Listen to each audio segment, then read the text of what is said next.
আসুন দূর থেকে দূরান্ত আগত দর্শনার্থীদেরকে জানাই এই বিদায় সন্ধ্যায় বিদায় লগ্নে ঝিমকা মজুর আশ্রমের তরফ থেকে জানাই আন্তরিক শুভেচ্ছা, অভিনন্দন ও ভালোবাসা। আপনারা যেভাবে এই ৩৩তম বর্ষ আজ পদার্পণ করে সমাপ্ত হতে চলেছে, আবার আসছে বছর দেখা হবে।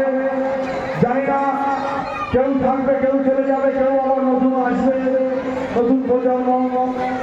তাই এই বিদায় সন্ধ্যায় আপনারা এই পবিত্র ঝিমকা মজুর আশ্রমকে যার যেমন সমর্থ ১ টাকা হলেও দান করবে।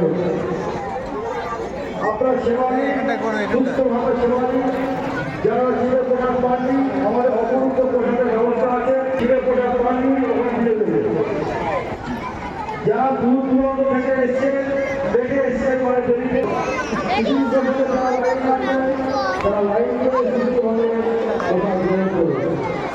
আসুন আমার ছোট্ট ছোট বন্ধুদের কাজ দিয়ে আমাদের ঝিমকা মজুর আশ্রমকে সাফল্য করতে হবে। যারা দূর থেকে আসছে